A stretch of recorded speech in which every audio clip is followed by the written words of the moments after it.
Hello, everyone, and welcome to Director Watch, an Awards Watch podcast that attempts to get inside the mind of cinema's greatest auteurs, explore what drives them. Maybe we go on a few unrelated tangents along the way. I'm Ryan McQuade, the executive editor here at Awards Watch. Joining me, as always, is my co-host, Jay Ledbetter. And in our last series, we talked about Denis Villeneuve, we talked about Dune, we talked about Sandworms. In our Paul Thomas Anderson series, we're going to talk about The Sandman. Jesus. We're talking Adam Sandler. We're talking Punch Drunk Love. I'm excited. This is a fascinating entry in his filmography. Oh, can't wait to get into this one. Because there's nothing greater, I would say, than watching 2-3 hour sort of epics back to back, talking about those, and then just a clean 90-minute, strange Paul Thomas Anderson comedy, right, Jay? No, yeah, it's he did Magnolia, got that bad boy out of his system, and then said, I'm going to do the opposite of that. Yeah, and so here we are. And here we are. And you know what? We're not alone, Jay. We're joined today by an old friend who is the associate editor over at RogerEbert.com, also writes for New York Times, Screen Daily, and IndieWire. Welcome to the show, Mr. Robert Daniels. Thank you for having me to talk about Paul Thomas Anderson's entry into the rom-com. Yeah. It really is the most romantic. Is it the most romantic movie? Well, probably not. It's probably Phantom Thread. Phantom Thread, movie. Yes. Yeah. Phantom Thread is also a rom-com. There Will Be Blood too. That's true. When you really think about it, Daniel Day-Lewis, Paul Dano, that's just a will they, won't they, that we are all destined to find out. But no, this is his lean, mean rom-com machine starring the Sandman, Emily Watson. Robert, it's so great to have you on. We haven't talked in a long, long time. On our old show that we used to do, we had you on for Black Hawk Down. So we wanted to find a film that was very similar in style to Black Hawk Down. And so we found Punch Drunk Love. But I've been asking everybody up at the top, Robert, what is the relationship with Paul Thomas Anderson? When was the first PTA movie you ever saw? And what do you like about him? What don't you like about him? Maybe too. That's a good question to ask. Yeah, I think the first PTA movie I saw was I think like most people, Boogie Nights. I think this might have been the second. I can't remember now what the order is. How old were you when you saw Boogie Nights? 15. Okay.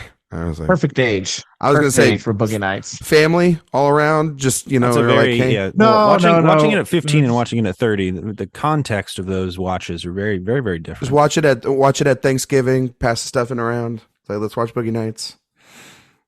Yeah, no, I mean definitely as Philip Seymour Hoffman's holding the boom bike. Yeah, we but no, I mean the PTA. I mean, I love PTA. I mean, no point. I wasn't a big fan of Licorice Pizza. Not a fan of Licorice Pizza. Pizza. We've talked about that, you and I, at least in the past, a little bit. I think it's actively bad and actively just regurgitated BS. Oh. Robert, I don't think there's any substance. This is an awkward time to announce that Robert will also be on for our Licorice Pizza episode. It's actually, spoiler alert, we're not actually going to talk about Punch Drunk Love. We're just going to sit here and listen to Robert tell us why. Actually, now I kind of want to. I kind of want to do that. Maybe that will be a bonus show down the road, Robert. But no, maybe. So when was the first time you saw Punch Drunk Love? You said it was after Boogie Nights. What'd you think? Yeah, it was after Boogie Nights, and it was like closer to when it came out, because I don't think I saw Punch Drunk Love when it came out. So it would have been around actually when I was 15 as well. So I think I was kind of at that age where I was just I was getting into PTA. I think I saw Magnolia, Boogie Nights, and Punch Drunk Love maybe that around that same time. That's why it's jumbled in my head right now. But yeah, I mean, the first time I saw Punch Drunk Love, I mean, Punch Drunk Love is my favorite PTA film. That's why I kind of our second guest whose That's why favorite PTA is Punch Drunk Love. I kind of sat here and thought about that when I was selecting who was going to come on for the show, and I knew Robert really, really liked it, but I didn't know it was your favorite. I didn't know it was your favorite. It's my favorite. Yeah, it's my favorite. I think my second favorite is probably The Master. But no, yeah, and so like Punch Drunk Love, like I think I kind of saw at a time where um I think what really drew me to it was the Sandman being in it. Because I was 15, and when you're 15, you love Adam Sandler. And really when you're any age, because Adam Sandler is eternal. But yeah, and I was like, oh, this is Adam Sandler in a art house. Okay, let me check this out.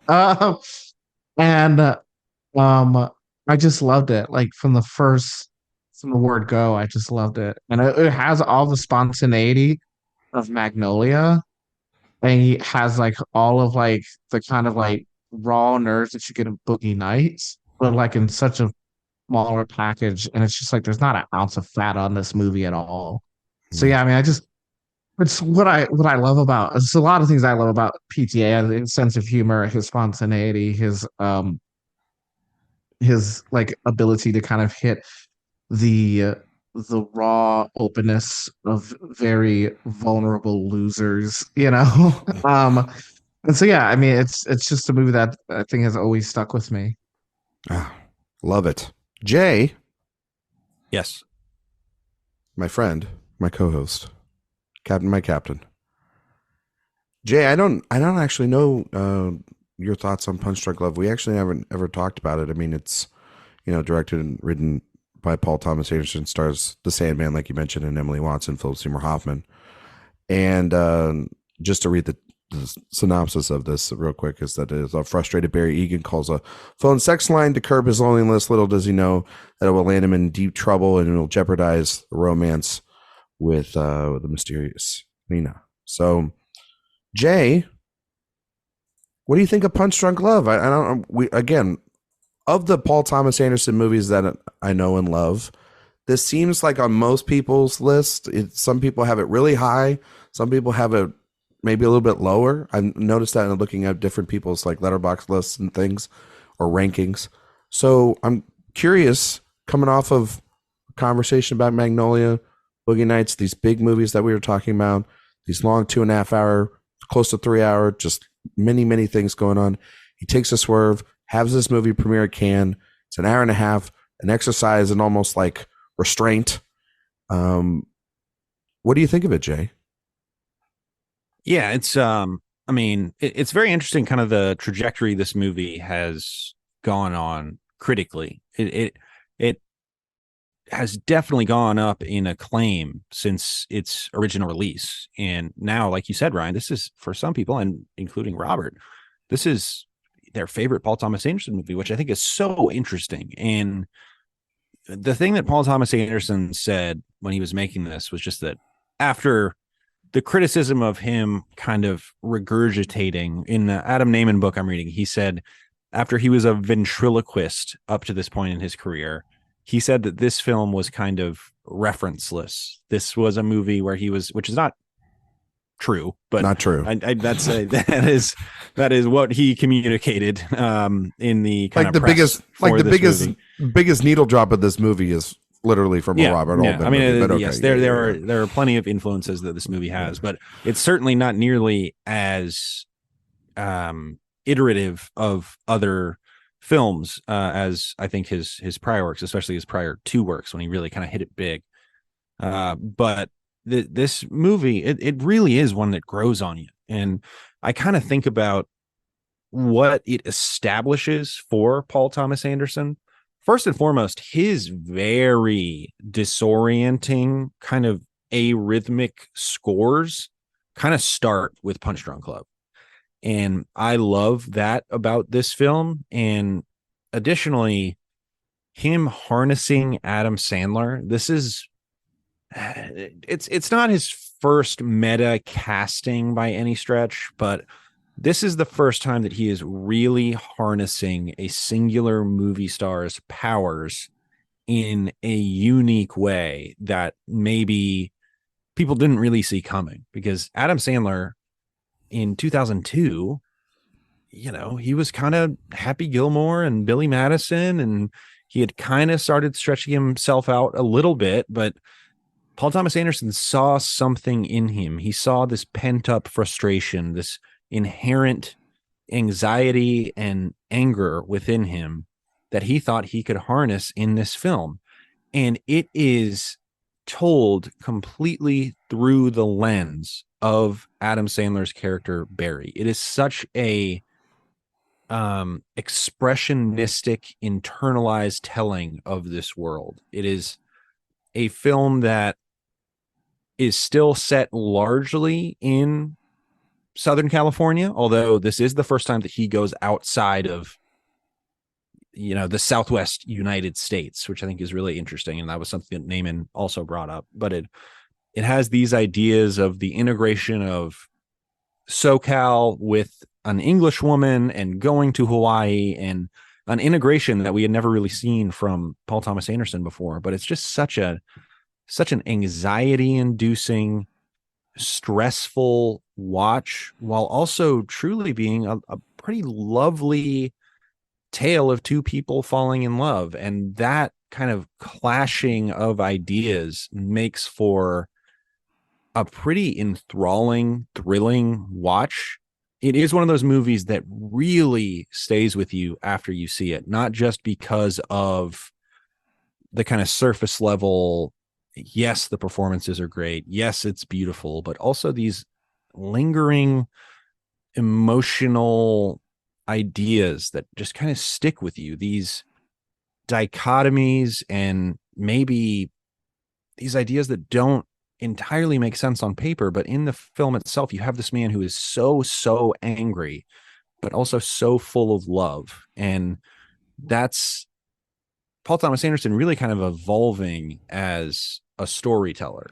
Even though this is half as long as Magnolia, it might be more mature than I think it is more mature than Magnolia, which is a 3-hour movie very much made by a 30-year-old. And this film is really kind of him leveling up as far as maturity is concerned, both in the filmmaking and him kind of establishing his own voice, and also him kind of portraying ideas on screen that are far more complicated maybe than some that he had previously put in his movies. So I really love it. I like it more every time I watch it. So it rocks. Yeah, I rewatched it actually twice for this episode. One, because I like I said in previous episodes, I did a whole weekend where I just watched all of PTA's movies. Again, highly recommend that. I think that's a fun trip for anyone to go down to. But then I just wanted to watch it again separately outside of everything else too, because that's, usually when we see a lot of people's films is we're not watching them on back-to-back marathons.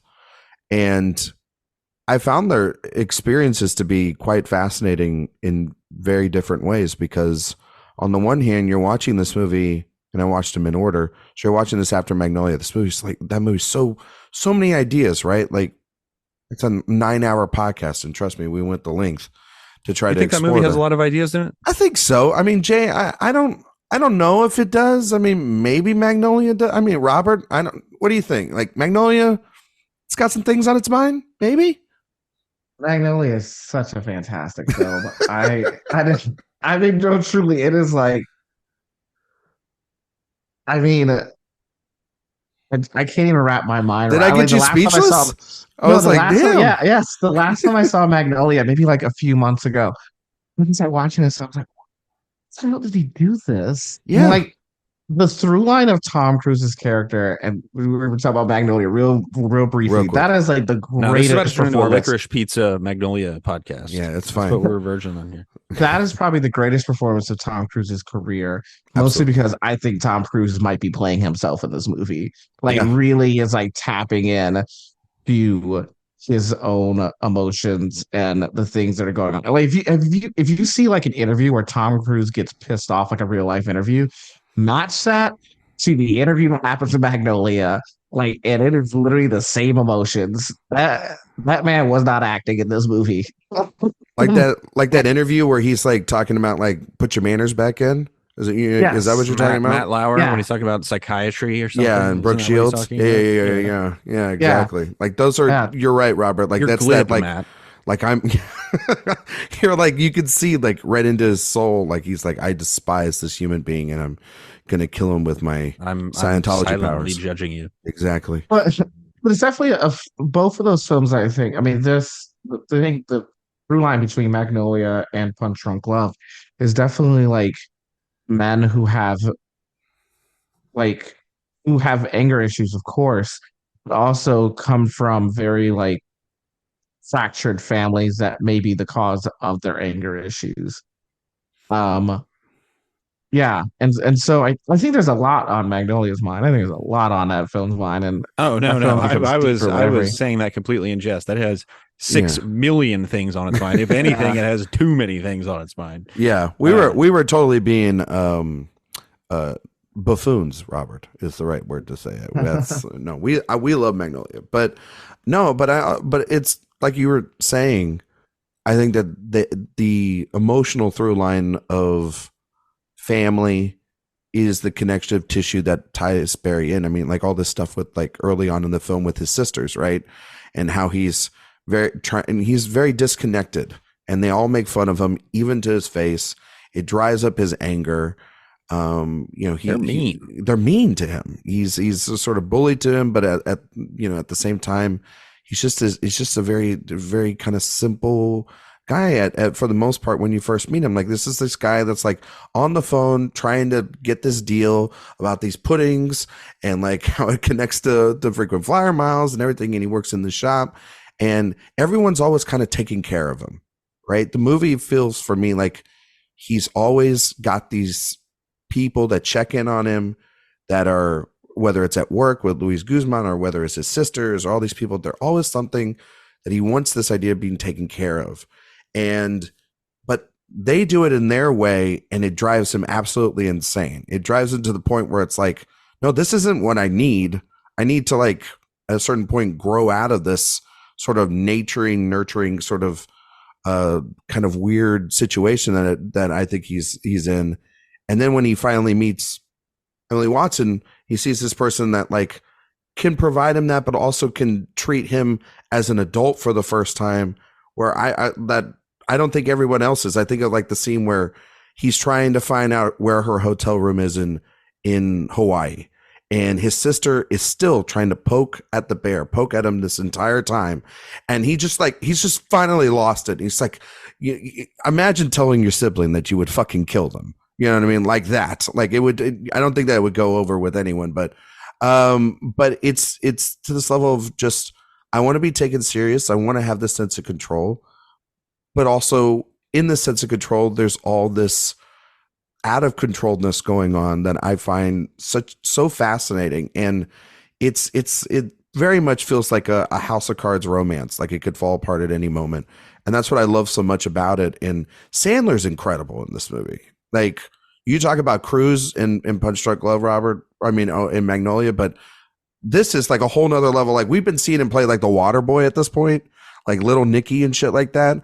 This performance is maybe one of the best that Paul Thomas Anderson's ever gotten out of an actor, because you just don't, at this time, there wasn't a Meyerowitz Stories or a Rain Over Me or a Uncut Gems. Like this was it. Like this was the. But also, he never made a movie that was so reliant on one actor. Exactly, and it's this movie kind of runs or crawls a little bit to then get to the other films in his filmography that sort of do focus on one actor. Like I think the next movie, obviously, that we'll talk about next week, There Will Be Blood. That's like a big one actor showcase for the most part. But yeah, I think that this is such an interesting also marriage of one of the biggest, brightest indie directors and one of the biggest superstars on the planet at the time, at the height of his powers, making this completely against the grain movie that I just absolutely dig every time I watch it. Yeah, I mean, and I think so. Barry, of course, I think part of the issue for Barry is that he, as a character, has an ethos. And I think a very innocent ethos where he thinks there's certain things that are sacred, right? Love is sacred. Companionship is sacred. Um, secrets are sacred. Like when he goes to his brother-in-law and tries to get mental health, help. Um, and ask him that please don't reveal to anyone that I came to you. And then like what 20 minutes later, like guy spilled the beans to everyone, Yeah. And so he's being continually reminded that like the world, though it operates in this idea of like people are genuinely good, that him being a person who probably is I think from all intents and purposes, from what we can tell from the outside, is genuinely good and runs his life with that ethos, that it doesn't work in this world. And that the more good you try to be, the more kind of chaotic the world around you becomes. And like you see that, and like funny enough, I didn't even think about the connection. So now, like something like Beau is Afraid, right, is like kind of operating on that same kind of wavelength. And with Sandler being in this film, I think it's such an interesting marriage between a filmmaker and a star persona, because really, if you look at the persona of what he's doing here, what Sandler's doing here, it really actually isn't that much different from the characters that he's played in the past. I mean, there's certainly like an art house sheen to it. There's less of the like plotty jokes and stuff like that. But the actual like kernel of that character of Barry isn't that different from say like The Wedding Singer, right? Yeah. Or even something like Happy Gilmore, or like in terms of like the emotional range that he's playing with, and the kind of big loser that he's playing. But it's like Paul Thomas Anderson saw this persona and was like, oh, what if I just take this persona and really like actually give like the most sincerest vehicle for it? And that's Punch Drunk Love. It's like literally the most sincere movie that Adam Sandler's ever done. And it works perfectly with his persona, mostly because I think Paul Thomas Anderson understands that when like Adam Sandler is becoming like angry, right? And when he's expressing himself through anger, and it's a violent anger, but it's never a violent anger toward other people. It's always a violent anger that's inward, and it's an expression of this kind of like scream into the void. And so I think there's like a kind of like a primal sincerity that Adam Sandler has, I think, is what made him into a star. And I think what makes him so good in anything that kind of like sees him in these kind of romantic vehicles where he's just kind of he's just looking for love. And you see, of course, in The Wedding Singer. And I feel like that had to have been the movie where PTA was like, that's the guy. One that I do see as well is Happy Gilmore. Like you can totally see Barry playing golf, having a good time, and then he misses a putt and he's like, are you too good for your home? And then he just completely loses it. And that's kind of the thing about Sandler, right? Is you're totally right, Robert. I think that was super, super sharp. Is he doesn't have this outward hatred towards others. The thing that he gets mad at is himself. Mm-hmm. So when he's yelling at his sister, he's really like, I'm mad at you for making me hate myself. Yep. And that's kind of Adam Sandler's secret weapon, is this sympathy that comes through his anger. And Paul Thomas Anderson is such kind of a master of nailing down an actor's secret weapon. And he's one of, in my opinion, the great directors of actors ever, certainly of his generation, but I would say probably ever. You look at the people that he works with, you could argue that every person who's given kind of like a major performance in a Paul Thomas Anderson movie, it might be their best performance in any movie ever. I mean, that's just kind of, Paul Thomas Anderson is just amazing at that, understanding how to put his actors in a position to really, really succeed. And that is so true of Sandler in this. And this was, people talk about uncut gems for sure, but this was kind of the one where it was like, oh, Adam Sandler can be a quote unquote real actor. Yeah. Which is kind of undercutting what he did before and kind of all of his comedic stuff, because that stuff is valuable too. But certainly you can understand why somebody would be like, oh, Adam Sandler can also be art house, which is really interesting. Well, it's like what you both are saying. It's about honing in on the skills that made him such a popular comedic force, and then almost using them for Barry as like when he breaks the glass in his sister's house, right? And he's super angry and just, it's all built up. How super like apologetic he is after that. Just almost like when a kid steals the cookie from the cookie jar when they're not supposed to, right? And his head is almost like down to his knees. It almost feels like. But he also keeps lying about it. He just keeps lying about it, and it's just, you just keep building and building and building upon, the lie until it just reaches. By the end, it's just like he's full on, just like, as he says it, the love of, like, I have a love in me. You know what I mean? It's just built to that point. It makes me stronger than you can possibly imagine.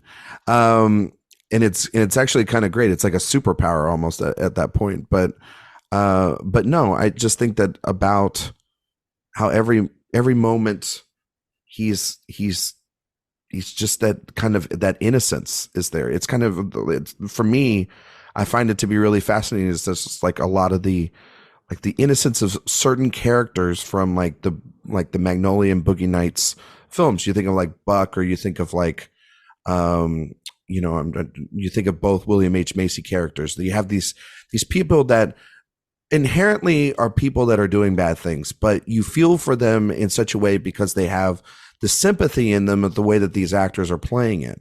And those are quote unquote professional actors. So to be able to tap into that even more so for your lead here to play this not as larger than life version of what we've seen, because like, I mean, again, like this is around the time of like Little Nicky, where he's playing like the most absurd version of a Sandler movie you probably have ever seen until like the Jack and Jill days.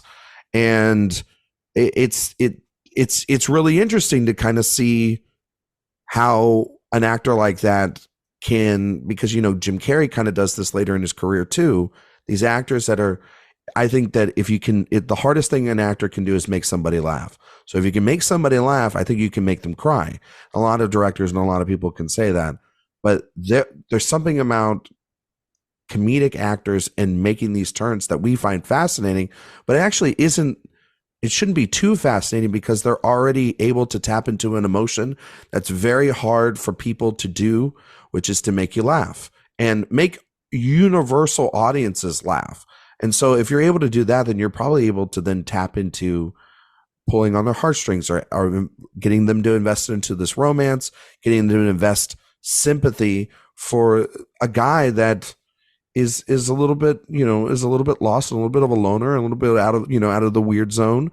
But you can't help but, as all these other really, like, I guess, despicable people are around him, even his own family, you can't help but root for Barry. I mean, there's that shot too where I think that the shot of the film for me, for Sandler, is when his sister calls the hotel room and Emily Watson's on the phone with her, and she's like, "Have you heard from my brother?" Da, da, da, da, da.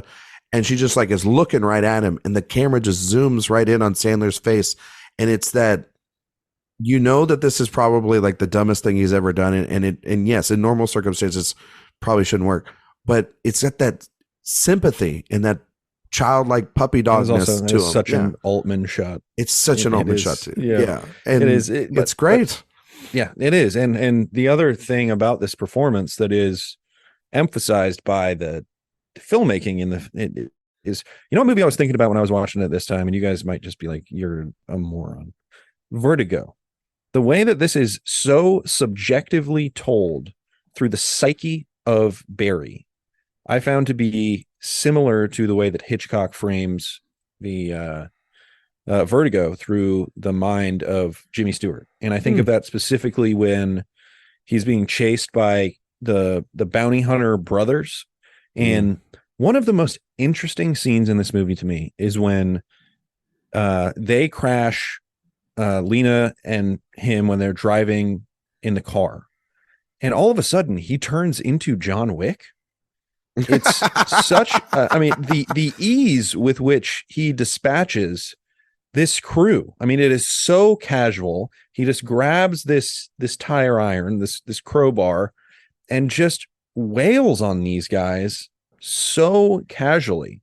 And the other scene where I kind of see that too, and there's several, and there's also a sequence kind of along those lines where he's running away from the brothers, where there's just these white walls, these colors that are just popping. And you could talk about the colors in Punch Drunk Love for an hour if you wanted to, but the way that it is so expressionistic as to kind of imply this blankness in his mind as he's running away from these folks, or this blue suit that is popping in these earlier scenes where he does have this kind of innate sadness to him, but it just feels so told through his mind. And the other part is when he's in Hawaii and he's at the phone booth, and as soon as she implies that she wants to see him, the light in the phone booth lights up, and it is such the implication of that is just, we're living in Barry's mind right here. This is such a subjective piece of storytelling, and I love that about it. It's so stylistically just fascinating. I mean, it's just so compelling. Yeah. Robert, you got anything? You got anything on that, Robert? Long pause. No, I mean, I was just thinking about the blue suit, and how, I mean, of course, so many people have talked about it, but it's such a great storytelling vehicle. And like, I think, and the reason this film, of course, like, is there's so much economy in this film is because of PCA's visual language, how like compact it is, not just in terms of the editing and not just in terms of framing, but also just like the idea of the blue suit and like, like there could have been like a whole scene of him looking in his closet, looking for something to wear. Yes. Him doing this external dialogue, like, I feel down today. How can I shake things up? Oh, let me, he should have gone through this whole rigmarole, right? Instead, he shows up with this blue suit, and Adam Sandler's physical acting is fantastic in this because it almost feels, even though the suit like is a really nice fit on him, the way he like wears it, almost it feels like it's too big. And so he never looks comfortable in it. Yes, yeah, he looks uncomfortable. That's exactly yeah. Right. And so he's always looking uncomfortable in it. And then like you realize like, oh, like the reason he's wearing this suit is because he just thought it'd be really good to show up to work in a suit. And you see like just like that kind of like that, maybe 30 seconds or something like that, like visual language. You know everything about this man before we even go on with the rest of the film. We know that he is a self-loathing man. We know that he has mental health issues. We know that he has been going through a stretch in his life that he feels like he needs to break out of, and he can't break out of it. And so he's going to try to do it through fashion, because if his family can't help him, if the world can't help him, then maybe if he wears this suit, then everything will start looking up. And he steps outside with the coffee, and the crash happens. I mean, it's also too just like I think it is like I just want to be taken serious for once. I just want to stop. Sure. I want to stop being treated like a child in a lot of ways. Like, even though he is very childlike almost in naivete. I mean, like, that's how the whole thing with the sex operator and your social security number. What do you need that for? Oh, we need to just check here with your credit. All right, okay.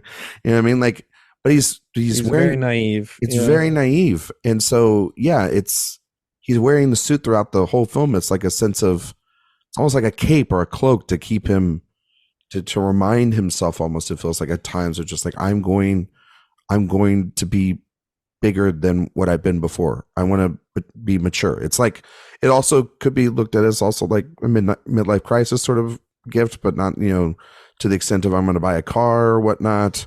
But I think of it more as just like, I just want to be an adult. I want to be taken seriously for once. I want you guys to stop making fun of me. I got a good job. I live a decent life. Just stop being so fucking mean to me. I think that's like the thesis statement of this movie. Just stop being so mean to fucking everybody, man. Like, it wouldn't be the worst thing in the world. Robert, this era of the Sandman, though, I mean, it's not all punch drunk love. There's a lot of comedies here. So I'm curious because we all are. I mean, this is our time to talk about the Sandman. We get to go down the Sandman rabbit hole, right? Enter Sandman, right? Do you guys have favorite Sandman comedies from your childhood that you remember that you guys watched like a ton of times? Because he's like kind of the comedian, one of the comedians of our childhood in a lot of ways. Because now he makes movies that I mostly don't care about, but during that time, I felt like he had our collective pulse. Robert, did he have your pulse? Yeah, I mean, yeah, I was born in 1990, so I feel like as long as the Sandman has been around, I've been around. Yes. But yeah, no, I mean, Happy Gilmore was always on the television at my home. Billy Madison, Waterboy, Big Daddy, like all these films were just like quotables. Particularly Happy Gilmore, which I just think has like particularly the Ben Stiller parts in that film.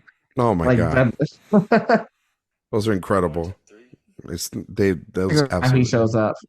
Oh my god, He's just absolutely amazing. Yeah, I mean, like Adam Sandler. But it's interesting because like more kind of he's gone on in his career and you find out more about him, right? Like he's a graduate at NYU. Like came out of Tisch, right? Like this isn't some like slouch, who got lucky. This is like a legitimately like academically trained actor. yeah. Yeah, no one ever sees him as that. People talk about Robin Williams, yeah, and I love Robin Williams, but everyone's like, he went to Juilliard. No one ever says, hey, Stanley went to NYU, right? Nobody. It's one of the most venerable film schools like in the country. Billy Madison went to school, and where did he go?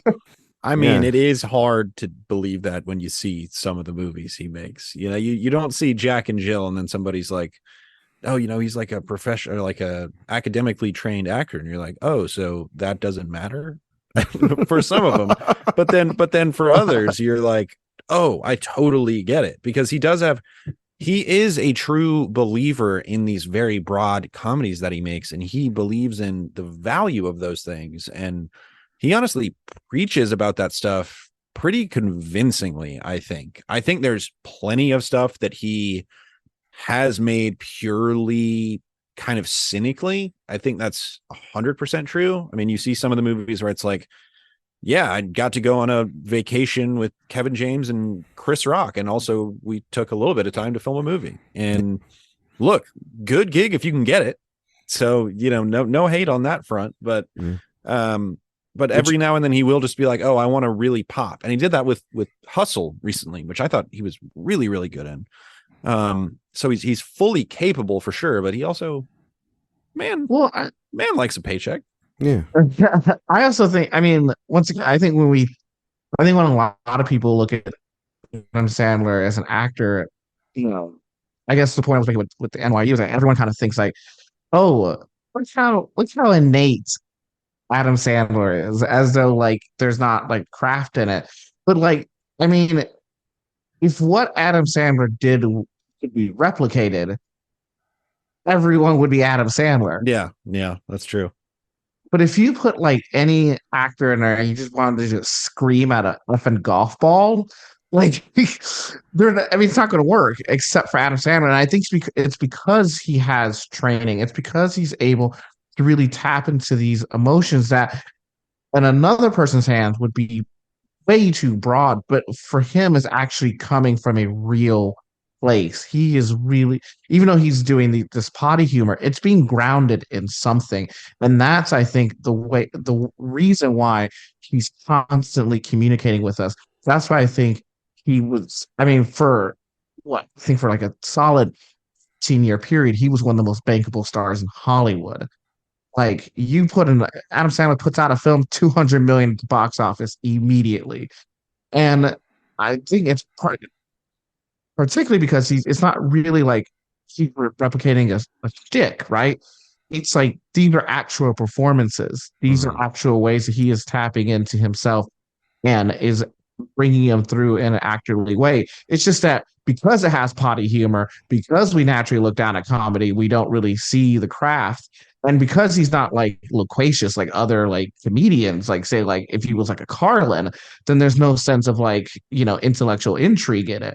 But if you see the way that he like builds his characters, clearly is like a crafter. There clearly is like a actor there.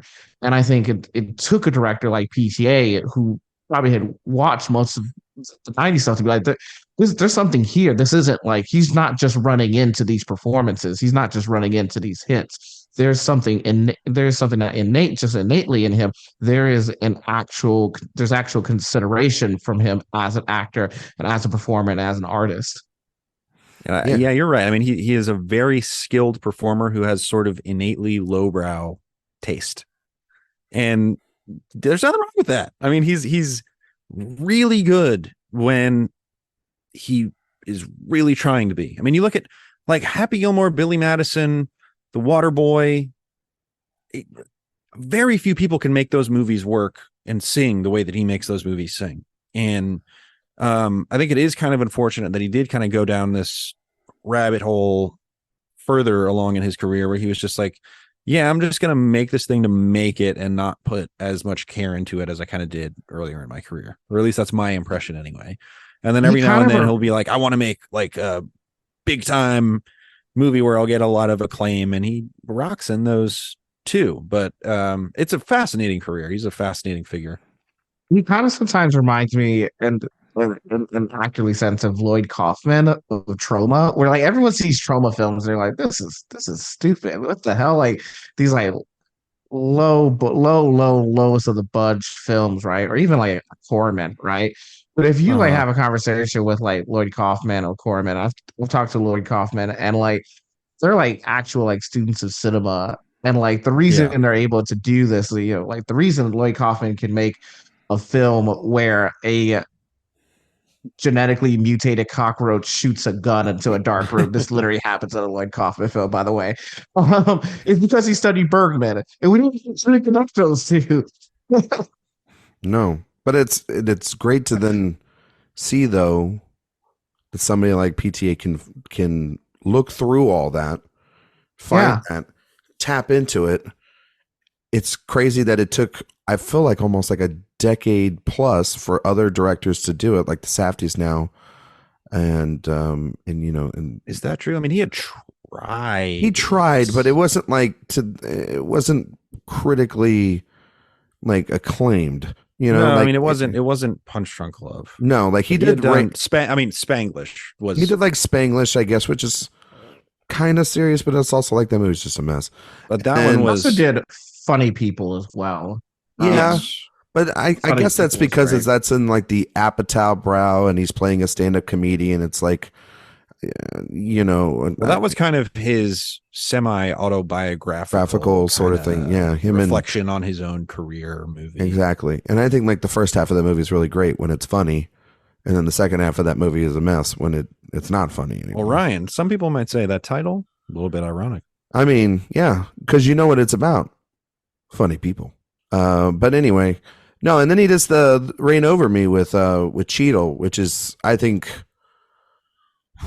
the mixed bag.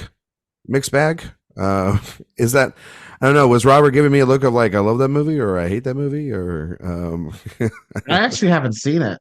It's a movie that like either. It's a movie that I saw and I mostly saw it for Cheadle because I love Don Cheadle. And I think that it's Cheadle's in one movie and Sandler's in another, and it's nuts. It's a union of two one and done PTA greats. Exactly. And it's about like these buddies that reconnect after he lost his kids, I think, and his wife during 9/11. That's a 9/11 movie, right? Yeah, it's a big old 9/11 movie. Yeah. And Sandler's to like the extent of like, if you think he's yelling in this movie, like he literally screams the title of Reign Over Me like in a courtroom, and it's kind of embarrassing. It's kind of an embarrassing movie. From at least I haven't seen it in like 10, 15 years when it came out, but like let's watch it. Well, I mean, let's put it on right now, right, Jay? You know what I mean? What about The Cobbler, though? Oh my God! Let's not talk about The Cobbler. What's funny is that came out the same year for Tom McCarthy as he won for Spotlight. Not a lot of people sure did. That. Doesn't mean so it just means that you can still fail and win an Oscar, kids. That's what. What a year! What a year! But then of course, I mean, there's a fantastic other performances in this movie. I mean, Emily Watson is incredible. I think in this movie, I mean, Robert, did you want to speak about her real quick? No, I think Emily Watson is wonderful. It's interesting because like they're both her and the Sandler character Barry are they're from the same cloth. They're the same people, but they're kind of in terms of like the way that the world interacts with them. They're very just kind of like nice people in a very cynical world. And yet she's approaching it from a totally different position where her performance doesn't feel necessarily self-loathing, though it definitely is like she's very like shy, in this. Yeah. But she's kind of like tapping into the same register that Sandler is. And she's the only one who she's the only one who takes him seriously. Like when he talks about the his plan for airline miles, which funny enough, Mariah Gates, we were just rewatching Unstruck Love, and I don't know if you guys have seen Controversial Magazine Dreams, which I don't know will ever come out or not, but there's a scene in Magazine Dreams that's clearly ripped from this film, and we were just kind of like talking about. That's fascinating. I'm trying to think. No, I'm not like questioning you, Robert. It's not a look. No, it's the date scene. Is it the date scene? Yeah. Yeah, it's the date scene. Mm-hmm. Only that. Yeah. It takes a different turn, but it takes a different turn. Yeah, it does. It's based in the same emotion. Yes. Right? Unfortunately, none of our listeners will ever know what you're talking about. Yeah.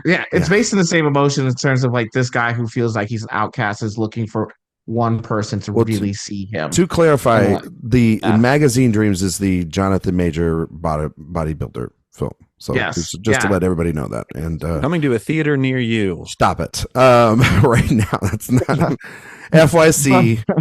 Jay Ledbetter's quote right on the front. But no. But they're based in the same kind of emotional expectation.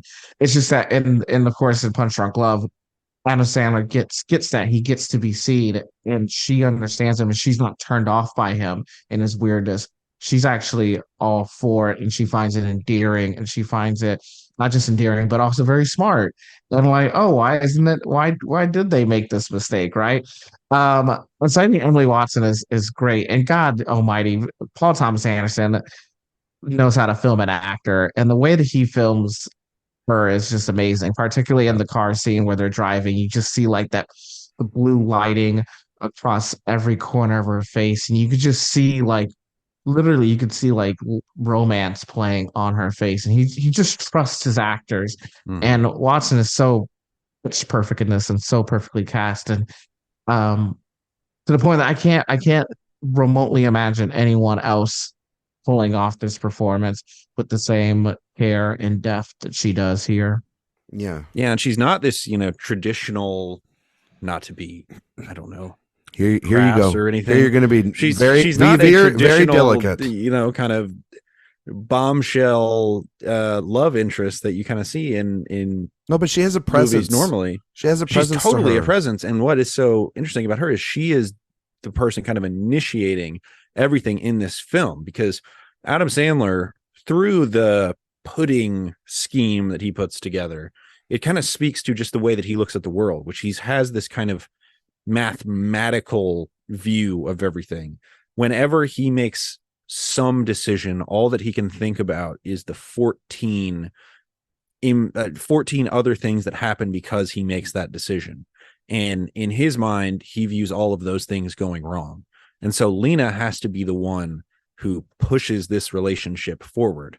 And for the first time, presumably ever, someone thinks enough of him to push forward in that way. And it does all culminate in kind of the definitive shot of this film where you have them embracing and kissing in Hawaii in front of this door to the beach, where you have all these people walking in front of them. They're all in shadow in the foreground, with the background is this beautiful ocean vista, which is really just such a it's a really classical romantic shot that is so immediately evocative, and it really is. It totally makes sense that it has become kind of the definitive image of this movie. But then you think about what else goes on in this movie. We haven't even talked about the sex hotline. Well, I was waiting for you to bring it up, Jay. You are the embezzlement. It's. I mean, it really is. It adds a level of anxiety for sure, and it also adds a level of humor. This is one of Philip Seymour Hoffman's better Paul Thomas Anderson performances, and that's saying something because he's always awesome. I don't think he's given. I don't think. Well, I mean, controversial opinion. I don't think he ever gave a bad performance making it. No, he absolutely did not. But for me, when he is on the phone and he's doing the shut up, shut up. Yeah. It is so funny. He is incredible in this movie. Yeah. And there are these kind of two things on. At its most basic level, this movie is a love story, but you have the pudding frequent flyer miles thing, and you have the sex hotline thing that are just frequently causing these hurdles, or maybe contributing to his ability to fall in love, and also causing him to have more difficulty with kind of finding his true love in this. And to have those things in this movie that is an hour and a half long, but it all still feels so fully realized is impressive, because he had just made a movie with all of these interweaving stories, and this obviously is centered on two characters really, but there are these threads that go through the film, multiple threads, but it still feels so cohesive and so fully realized. It's really an impressive piece of storytelling, and I love that this came after his real desire to make this grand, epic, emotional, fully engrossing thing. It's just such a fascinating arc. Yeah, I mean, what I love about that too is, I think the showdown, right, at in Utah, that feels like right out of like a Seinfeld joke. You know what I mean? You know, like on it feels like right out of a sitcom where you're just like, you know, well, you know what? Telemarketer guy, I'm going to go to your house. And then it cuts to, he's literally in front of the guy's house and they're telling each other off. And that's what's so great about it. But then there's like, it doesn't lead to a fight or, you know, action no, set it's piece. totally this thinly veiled. It's like this understanding. Insecurity implied by faux masculinity. And I love him just walking into the frame, and then the haircut just stops and he just looks at him and it's like, oh, you're the asshole from the phone. Like, it's just clear visual storytelling. Just like they know who it is. I love the, you know, that's all. Like the last, the last. Get out of here, you pervert! Yeah. What did I tell you? Yeah, I just Hoffman is insane in this movie. First of all, shut the fuck up. You know what I mean? Like from the get go on there, it's just in full command. An actor that just also too, like, I think you needed him somebody that had worked with PTA before to kind of make that really work and pop. And I don't know. That's, you know, and this doesn't even have that fake it's going to be a mattress commercial where he's Yeah. playing the guitar and then he jumps on the mattresses and falls on the concrete, which is just classic. which is just The great. best. I mean, like that's going to be the thing. Maybe I can post this to Robert because I'm going to save it. Jay, don't say your answer here, but like there's clearly, I think like there's a couple of frequent collaborators with PTA in terms of actors. You know, you have your Joaquin Phoenixes, obviously Daniel Day-Lewis, and then you and Philip Seymour Hoffman, John C. Reilly, Philip Baker Hall. There's so many different people. Is it, Robert, for you, do you think that Philip Seymour Hoffman is the definitive person, or do you think that that's like DDL for you when you think of the actor pair that works the best for PTA? I think it's definitely the definitive. Yeah. I think it's definitely the definitive. Like, I mean, because if you look at the way that PTA deploys Philip Seymour Hoffman, it's never the same. It's always different, right? Yeah. You know, like from like Part 8, Boogie Nights, Magnolia, Fun Front Love, those are all vastly different Crazy. characters. And of course, like the Master, you know, later on. Yeah. But they're also like characters that fill such specific roles that you feel like, oh, this movie wouldn't work without this character, right? Like, I could kind of imagine, say, like, Daniel Day-Lewis, right? Like, could I imagine someone else in There Will Be Blood? And but I think there maybe are a couple of actors who could pull it off, right? But I don't think there's any actor that can pull off what Seymour Hoffman does, like in this, right? He has three scenes, and every single time I watch this Punch Drunk Love, I think it's more. Like every time I'm like, oh yeah, Yeah. He only has like 3 scenes. Yeah.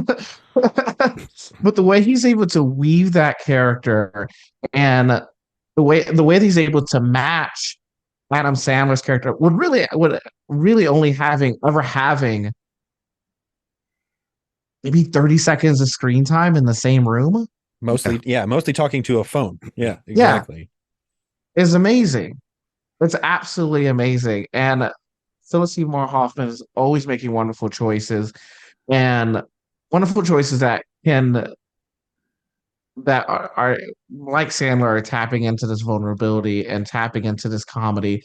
And yeah, I mean, I think there's like a sense of play that Philip Seymour Hoffman has with PTA and that PTA has with Philip Seymour Hoffman, and this sense of trust that the two of them have that he isn't necessarily displayed with other actors.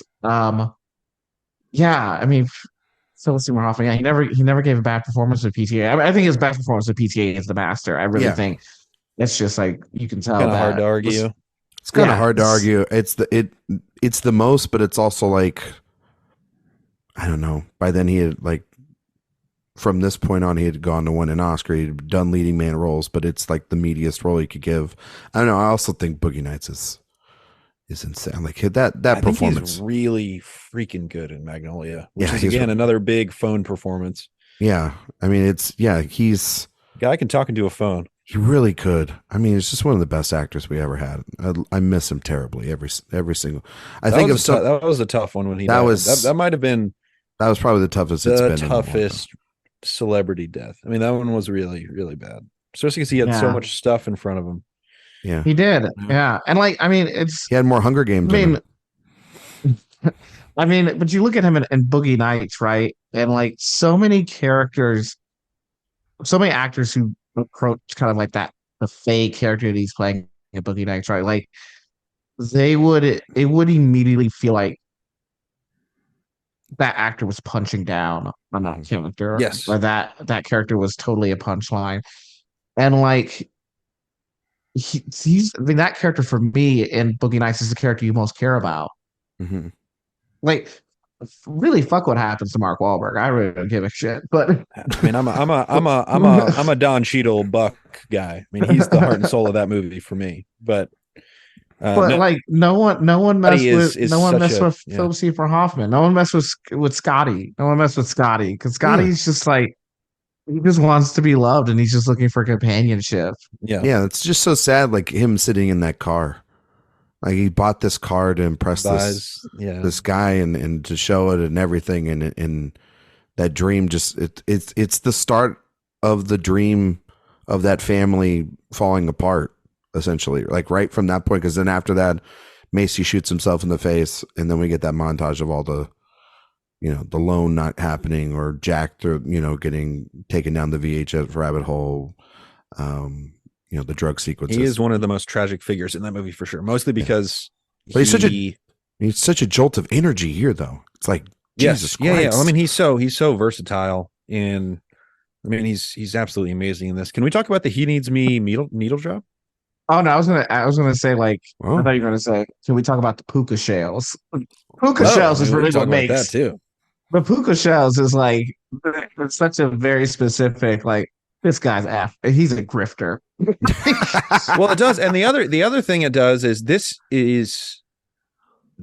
and Hard 8 are the only not period pieces. I think these are the only contemporary set movies. In terms of his, Magnolia. Right? Magnolia. Yeah, Magnolia. You're right. Yeah, it just feels like it's old, but that's. You're right. Yeah. But modern. This is his last one. Yeah, this is his last one. Yeah. I mean, I read that. I don't know. I don't remember what the article was, or maybe it was just like a chart, or somebody put it together of just like all of the auteur directors and their just inability to make movies anymore in the modern era. Well, it's just cell phones. Yeah, I mean, they're just kind of done with it. So like you see like Tarantino, or I guess Nolan's not a great example, but you see like most of these guys, like especially Paul Thomas Anderson, is just like, yeah, I'm not interested in the present. I'm just going to mostly focus on the past. And then you have Soderbergh, who's just like, yeah, I'm going to make my movies on cell phones. Yeah, I'm gonna make my movie on a cell phone with inside a cell phone. You know what I mean? He's going to actually make it in a cell tower. And well, yeah, I mean, Scorsese hasn't made a contemporary set film since The Departed. Yeah,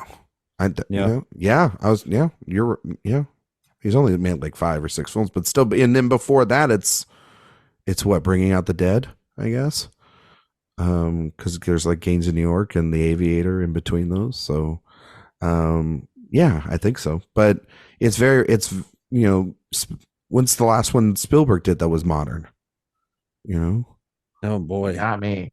That's been a long time. It's been a long time. The Terminal, I guess, is a backwards telling story too. I guess. Basically, I know that's the Terminal was like at the contemporary. It was very close. It was a retelling. Yeah, I guess it was set. It was essentially contemporary. Yeah. Yeah, I would say that's so. Well, technically, the last one, even though it's set in the future, it's War of the Worlds, 2005. Yeah. Oh well, yeah, I guess so. Even though that's like, that's futuristic and everything. Yeah, it's futuristic. It's kind of like the present, but also alien invasion. Yeah, I mean, like, I was thinking about like somebody like that we've talked about, Jay, like Todd Haynes. When was the last time Haynes made one that was? Well, he just made one, and it's crazy that like, but before that, when was it? I don't even know if he did. Because Safe is kind of, what I'm trying to say? Like, it's because Safe's set in the past, than when it's made, and Safe is weirdly a period piece. It's weirdly a period piece when you think about it. Velvet Underground, I'm Not There, obviously. Carol. Yeah. Yeah, no, I made December. That's his contemporary. That's his first contemporary thing. And that movie deals so much with the past and everything, and trying to contextualize the past, which is kind of interesting too, to set it in like a modern setting. Wonderstruck is partially contemporary,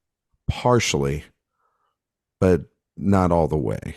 Yeah, but I get I get it. It's just interesting to see like directors that are like that. But I also feel like it feels weird that you're working with the biggest movie star on the planet or you work with big movie stars and you're just like almost like his now refusal to be like, yeah, I just don't want to deal with this, like what you're saying, Jay, the cell phone, the smart apps, you know, the new generation essentially. I don't know. Or they're just, I guess it's the know what you like direct what you know, write what you know sort of thing, I guess, as well too.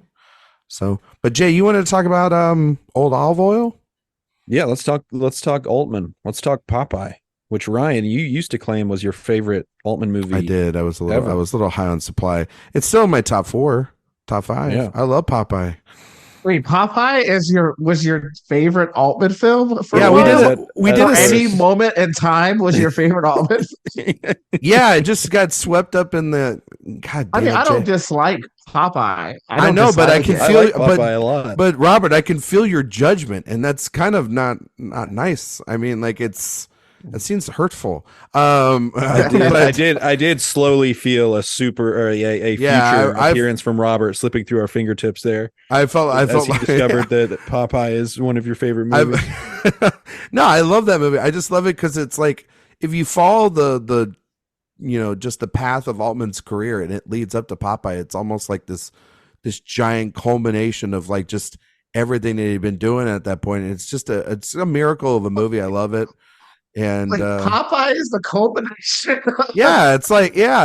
It's the last big hurrah before he goes into the 80s. It is Icarus. And it is William H. Macy in Boogie Nights. No, it's great in 1980. No, because then like in the 80s, he blowing the head off of his career in the 1980s. Yeah, it's one last big hurrah before like the 80s. Yeah, it is.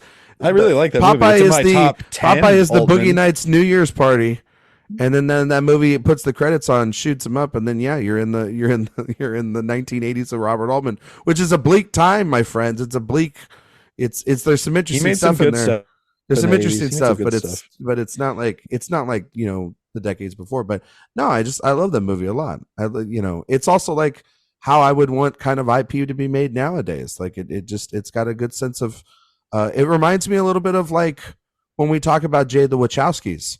It's got that sense of earnestness to the property and a good sense of sensibility to it. Like the real achievement of it, I think, is the design. Yeah, and that town.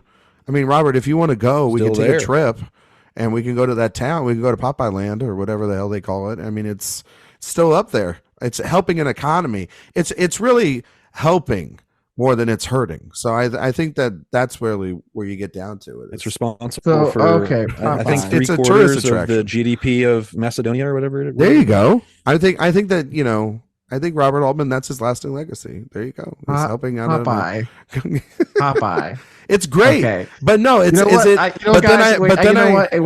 I think I gotta go do an NPR podcast real quick. No, but then I got off my high supply and I'm like, no, what are you talking about? McQuade Miss Miller's my favorite. It's only his fourth favorite Altman film. Yeah, and you know what? It's so controversially Nashville. Yeah. Controversially, I'm hit or miss on Altman. I am hit or miss on him. Yeah, I mean, my favorite is Nashville. I think Nashville's. Yeah, it's an impeachable. I mean, it's kind of like it's one of the great American movies. You know who likes Nashville? Who?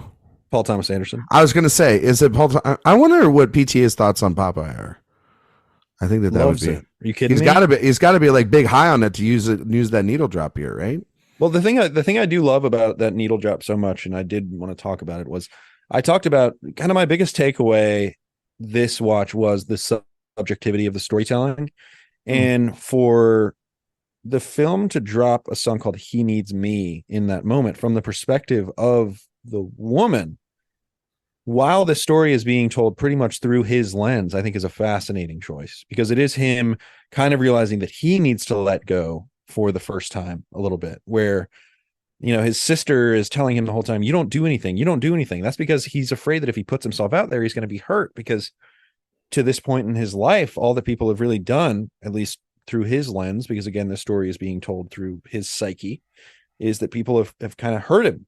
But in this moment, this is him identifying with a person who he realizes, maybe for the first time in his entire life, he will be better off for giving himself over to, which I find earth-shatteringly romantic.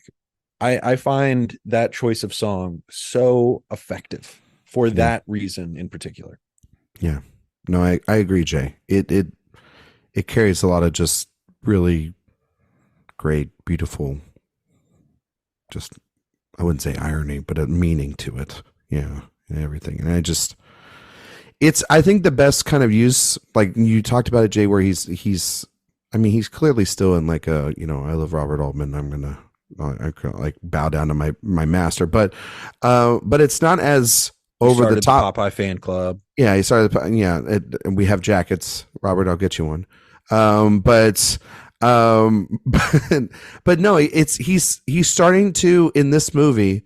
I know we talk about it a lot with There Will Be Blood or The Master, where you start feeling like he becomes his own filmmaker, right? And he stops leaning on the influences in those movies.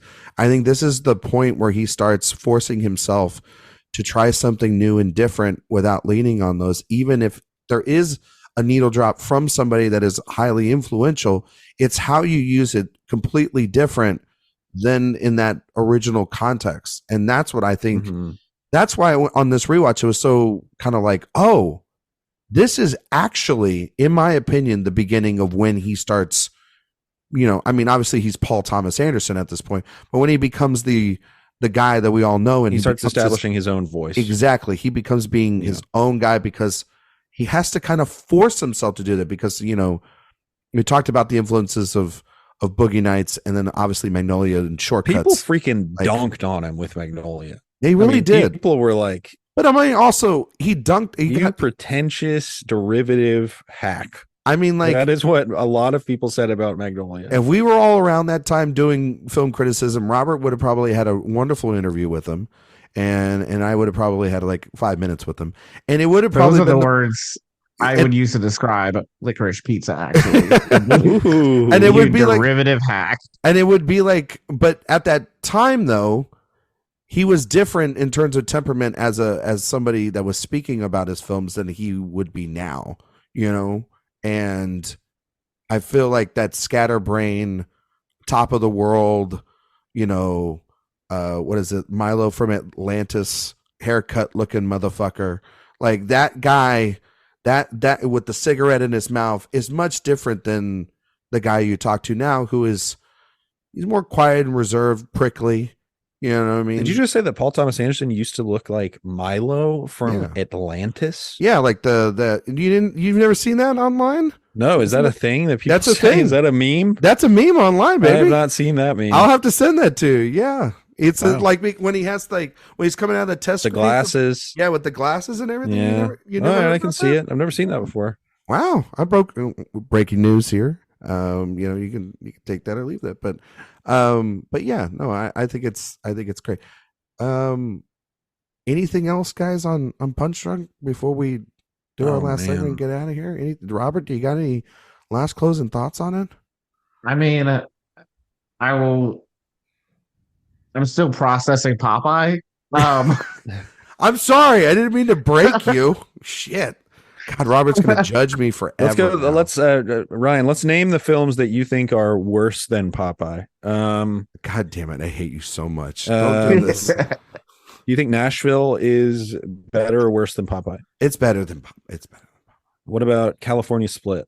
No, that's better. I love California Split. What Brewster about McCloud? Brewster McCloud. I think Popeye is better than Brewster McCloud. I fucking love Brewster McCloud. It's actually my second favorite. I think Popeye is better than Gosford Park. Wow, I love Brewster McCloud. Yeah. I love that, guys. I love these movies. You guys are like splitting. I've made my case. I don't need to be put on trial here Citizen by Robert Kane or Popeye. Well, clearly Popeye. 2001: A Space Odyssey or Popeye. I mean, clearly, pass. Popeye. No, yeah, it's Popeye. I mean, both of them have a baby in it. You know what I mean? There you go. Well, you know what? My parting thought. My parting and final thought on Punch Drunk Love and on last appearance on this podcast of all time. But you know what? I think as he became more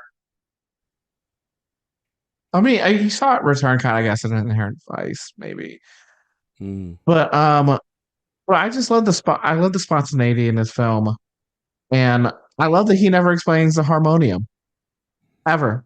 No, It's just there. Yeah. It's just it's great. there. It's great. I wish those kind of like random happenings occurred more in contemporary PTA films. Um, that's my party thought.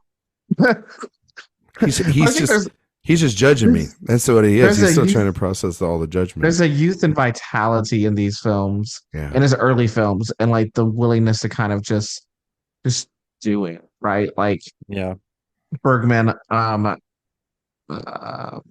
remember what the exact context is, but he was like, like I can make a person appear or disappear on screen, and no one can question me because I'm the director, and that's just what I want. And I Yeah. feel like that was so much of PTA's ethos for his first few films, where he's just like, yeah, harmonium, and It's like that Lynchian impulse to do something yeah, crazy and not care about explaining it whatsoever. Yeah. yeah. So this film, I can definitely see what you mean in terms of like being kind of a transition film, right? In terms of like it's the marriage of like the the vitality of his early films, and then I guess the more controlled visual language that you Precise. get in Yeah. his you get in his later films. Yeah. Yeah. Jay? I mean, it is staged so magnificently, and it also again kind of reflects his psyche in those moments when Lena comes over and says, "Oh, I actually brought my car over because I wanted to talk to you," and you have the forklift crashing in the background, and it's just like he cannot function in this moment. It is him breaking and the world around him breaking. It's just such effective storytelling. And I'll also say this about the movie visually: the framing and kind of panning in this movie is so unique. It is like there are sometimes where you're like, shouldn't this shot be centered? And then it'll be like, okay, we're panning to center, and then it's like, oh no, we're just going to go to the complete opposite side, where it's going to go from the right side of the screen to the left side of the screen. And it's again one of those things where it's like, I mean, I'm not going to tell you why, it's just I'm trying to keep you a little bit off guard. And David Lynch did come to mind, because I do know this about this movie. Lynch gave Paul Thomas Anderson best director at Cannes for this, correct? I think that's what happened. Wait, And so you mean Lynch gave PTA the?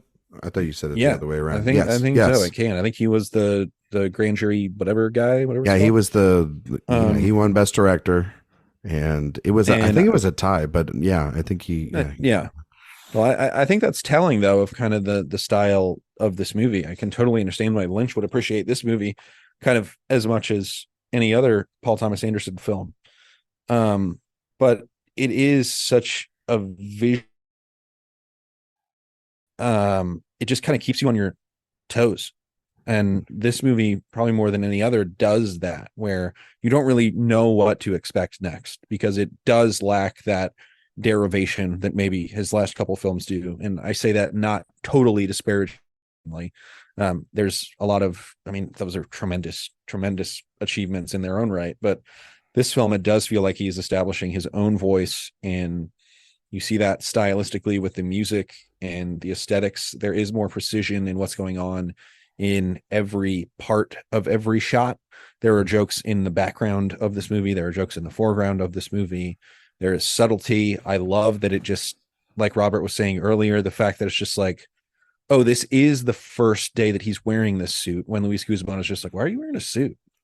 And you have no context for what came before, but that's just the starting point of the movie, which is kind of a brilliant way to start it, and just speaks to the efficiency that he was trying to achieve with this movie. It's a movie that I like more as I even talk about it. It rocks. I mean, it's really, really good. I have loved being able to talk about this movie, because it does reveal itself even more effective as you kind of mull it over. Yeah. Last couple thoughts. Don't give your social security number out over the phone. That's just a big no-no. Come on, you know better than that. This movie makes me want to have pudding. I don't know what that says. The pudding particularly doesn't look good, but the idea makes of pudding, me want to exploit a bad marketing scheme. well, maybe we'll do that with Robert. Maybe we'll come up with something after the show. And Makes me want to get a puka shell necklace. Yeah. Would you wear puka shells, Jay? Is that you feel like a puka shell kind of guy? You think I'm a puka shell kind of guy? I think you would unironically wear some puka shells, listen to some Sugar Ray. I think so. I think you just that's the dream. I think you want to listen to some Sugar Ray, some Matchbox 20. Yeah, I think you do that for sure. Robert, I don't mean this as a slight. I don't mean this as a slight, but you do look like every single person I've ever known who's worn puka shells. What am I saying? Exactly, right? Like it's I mean, all right. So what we've established today, Robert's not going to be coming back on the podcast because you like Popeye too much. I'm not coming off on the podcast again because apparently I look like a guy who wears puka shell necklaces. Are you wearing flip flops? Right?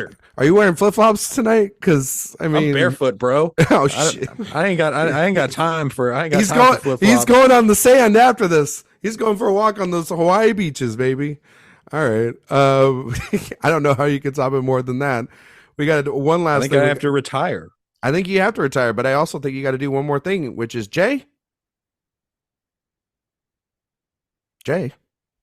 Yes. Before we get out of here, we're going to test your award season knowledge because Robert, he's terrible at awards remembrance and things. So we do this little game based on the film that we just reviewed in a segment we like to call "It's an Honor to Get Nominated." And Robert, you can play along if you want. Jay, Paul Thomas Anderson has been nominated for a lot of Oscars in his lifetime.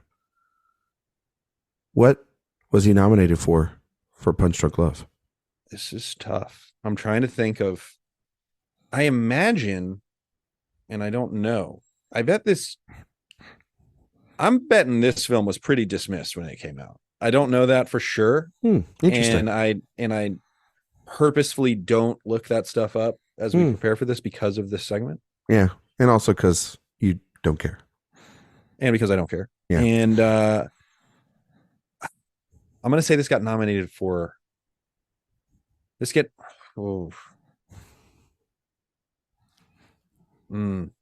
how great this is, Robert? Wouldn't have gotten score. No. Wouldn't have gotten any of the. I'm guessing wouldn't have gotten any of the above the line stuff. Oh, except maybe screenplay. Is that your final answer? I'm gonna say nothing. You know what? You're smart because he didn't get nominated for shit. He got nominated for nothing. Yes. Robert, what do you think? What did you think? You thought he was going to guess screenplay, didn't you? You think it was really close. Because everyone guesses screenplay. You know what's funny? Well, every award season, it's like, I don't know, this movie. It might have a chance of screenplay. If a movie is good, it gets a screenplay nom. That's how it works. Robert, I will ask you something. Since he hasn't won an Oscar, there's always this notion with PTA that he has to win one from some people. I think for me, I put this out in the world. Maybe that's why Belfast beat him for a screenplay. Is that he has to win a director Oscar? He feels like a guy that has to win a director Oscar. I think the more and more I watch this movie, is I'm like, no, I think he's the guy that's got to win screenplay, like you're mentioning. No, my opinion is that not winning an Oscar is a badge of honor that he should wear proudly. I think he does want to win it though. At a certain point, he might, but he wants to join Kubrick and Hitchcock and David Lynch and Altman. Yeah. Yes, Altman. Yeah. And for the most part, outside of The Departed, Marty. Really, when you think about it, because Marty only has the one. He only has the one. But do you think? Yeah, I mean, he's going to win one, Robert? Yeah, at some point, I mean.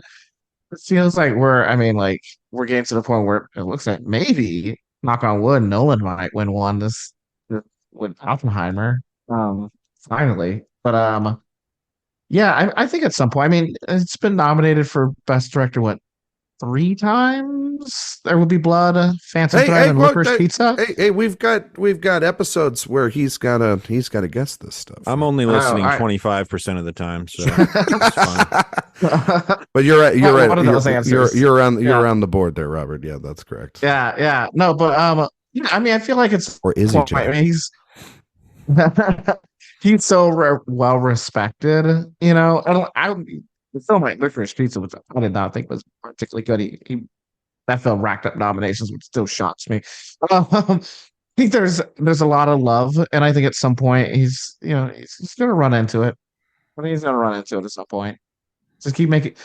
You know what, PTA? You just keep making movies, and one day when you grow up, maybe you might just get that Oscar. No, he'll get something. I mean, if it's only like say like Spike Lee, where Spike got the screenplay win, Yeah. for Black Klansman, even if it's not a director, he'll get something. He should have won director that night too in picture. For Black Klansman? Yeah. Yeah, I can't go with you there, man. I can't take it. I could take it over Green Book though. I can't have. That was Green Book. Green Book should not have won. I mean, that year was Roma, right? Yeah. Never mind. Yeah, that's right.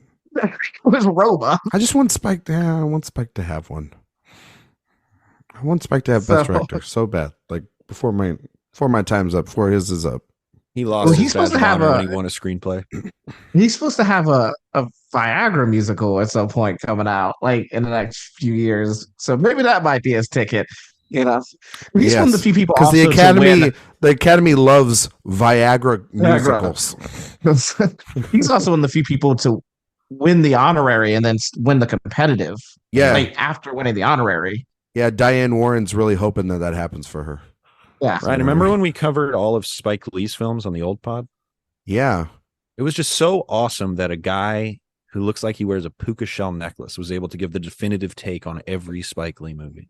I don't think so. I think that those episodes were really controversial. I remember Robert saying, "I don't want to be 100 miles near that episodes." I'll tell you that. Me talking about bamboozled, enlightening stuff. It was like, have you ever seen somebody tap dance on ice? It was definitively tap dance on a tightrope made of ice. Yeah, it was great stuff. Robert, thank you so much for coming on, my friend. It's absolute thrill. Hopefully we can have you back on again for a different series. Hopefully you'll get over my love of Popeye and Jay's puka shells.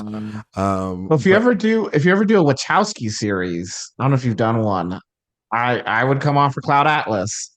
We would. Oh man. We've got how hard I ride for that film. Technically, all the listeners don't know what we have planned for next year, but we've got all of the series for next year planned out, so we might talk to you about coming back on. But Robert, can you tell everybody where they can find you and all your work on the internet? Yeah, I mean, where can you find me now? Well, you can still find me on the artist formerly known as Twitter, at 812 Film Reviews. I also have a Substack where every month I have a newsletter which literally has like all my work all compiled into one place and all my favorite new watches for the month. And that one's just on Substack at 812 Film Reviews. And you'll get, if you subscribe there, you'll get everything from Ebert, from New York Times, from IndieWire, and Screen Daily, and wherever else I'm writing that month. So yeah, those are the best places. Go sign up for it. I get that. I'm signed up to Robert Substack, and that's how I keep up to date with them and all the great things that he does. He's one of the best that we have in the business, and it's always great to have you on, my friend. Thank you. Jay, mm-hmm.